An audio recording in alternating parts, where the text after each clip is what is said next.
Town ক্লাবে petrol bomb এসে যারা মেরে দিয়ে গেল, সাউদ্দিন শামসুল বাহিনী, বাইতুল বাহিনী, আমি তাদের সঙ্গে থাকবো? যে টানা টাউন ক্লাবের ছেলেদের সঙ্গে থাকবো যারা 26শে জানুয়ারি 15ই আগস্ট বন্দে মাতরম বলেন, জাতীয় পতাকা তোলে?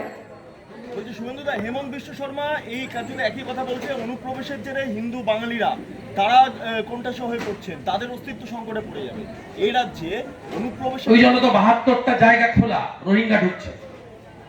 যারা বংশ পরম্পরায় পুরুষের পর পুরুষ এখানে আছেন, সে হিন্দু হোক, মুসলিম হোক, অন্য সম্প্রদায়, তাদের নিয়ে তো কোনো সমস্যা আমাদের নেই।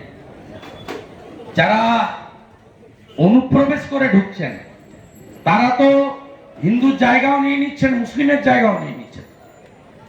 তারা তো হিন্দুর রেশনেও ভাগ বসাচ্ছেন, মুসলিমের রেশনেও ভাগ বসাচ্ছেন। আমার বক্তব্যটা সেই জায়গায়, যারা অনুপ্রবেশকারী হিসেবে ঢুকছেন, হেমন্ত বিশ্ব শর্মার বক্তব্যকে পূর্ণ সমর্থন করি।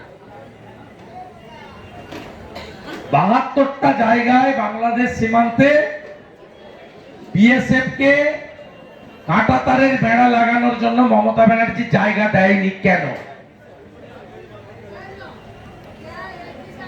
পশ্চিমবঙ্গটা দিয়ে গেছিলেন শ্যামাপ্রসাদ মুখার্জি দেশভাগের বিভীষিকাময় যন্ত্রণা নিয়ে, যাতে হিন্দুদের ঘর ছাড়া হতে না হয় ভারতে থাকার জন্য। আর এখন পশ্চিমবঙ্গটাকে ভারতের বাইরে বের করে নেওয়ার চেষ্টা হবে। আমাদের ধনসম্পদ, বাড়ি ঘর, জামা কাপড়, ভালো থাকা কোনো মূল্য আছে? আমাদের যদি দেশ ছাড়তে হয়, আমরা তো ওই 2 বছর আগে ইউক্রেন রাশিয়ার যুদ্ধে দেখেছি, সব ফেলে দিয়ে 70 লক্ষ ইউক্রেনিকে পোল্যান্ডে পালাতে হয়েছে। আর উদ্বাস্তু হব না, মোদিজিকে ছাড়বো না।